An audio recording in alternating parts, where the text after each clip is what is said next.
Secretary Madhu గారికి, బాల గారికి, మిగతా అధికారులందరికీ కూడా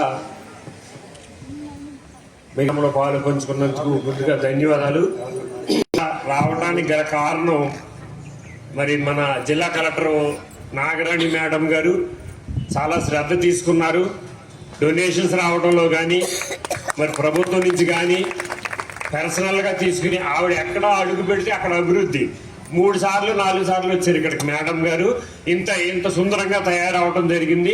ఆవిడ ఇచ్చినటువంటి స్ఫూర్తితోటి ఈ స్వర్ణాంధ్ర స్వచ్ఛాంధ్రలో భాగమే ఇదంతా కూడా. ఇవన్నీ అభివృద్ధి జరుగుతున్నాయంటే ఏ రోజుకి ఆ రోజు అధికారులు వచ్చి ఫోటోలు కార్యక్రమాలు ప్రతి చోట కూడా అక్కడ కాటన్ పార్క్ అవనివ్వండి, అదేవిధంగా వంశీకృష్ణ నగర్ పార్క్ అవనివ్వండి, ఏఎస్ఆర్ నగర్ పార్క్ అవనివ్వండి, ఇక్కడ మరి మారుతి నగర్ పార్క్ అవనివ్వండి, ఎక్కడైనా సరే చక్కగా మన జిల్లా కలెక్టర్ గారు వచ్చిన తర్వాత ఇవన్నీ కూడా అభివృద్ధి, కొత్త జిల్లా అవటం వల్ల ఒక్కొక్కటి అభివృద్ధిలో భాగంగా ఎక్కువ మరి చేసుకోవడం జరుగుతుంది.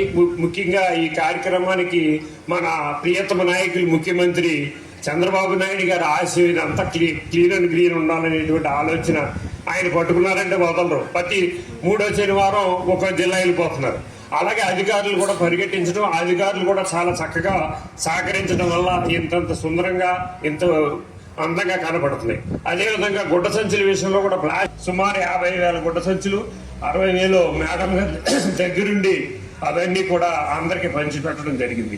ఇవన్నీ కూడా మన యొక్క మంచి పత్రమే. అధికారులు సూచనలు చేయటం ముందుగా వాళ్ళు చేయటం జరుగుతుంది. తర్వాత మనందరూ కూడా ప్రజలు మనమే చేసుకుని గుడ్డ సంచులు ఏర్పాటు చేయటం కానీ, ఇదంతా క్లీన్ అండ్ గ్రీన్ ఉంచడం కానీ, ప్లాస్టిక్ నిషేధం కానీ, అలాగే స్వచ్ఛాంధ్ర స్వర్ణాంధ్ర అనే కార్యక్రమానికి విచ్చేసినటువంటి మన ప్రీతమ కలెక్టర్ మేడం గారు ఇక్కడికి వచ్చినందుకు మేడం గారికి చాలా థ్యాంక్స్ చెప్పుకుంటున్నాను.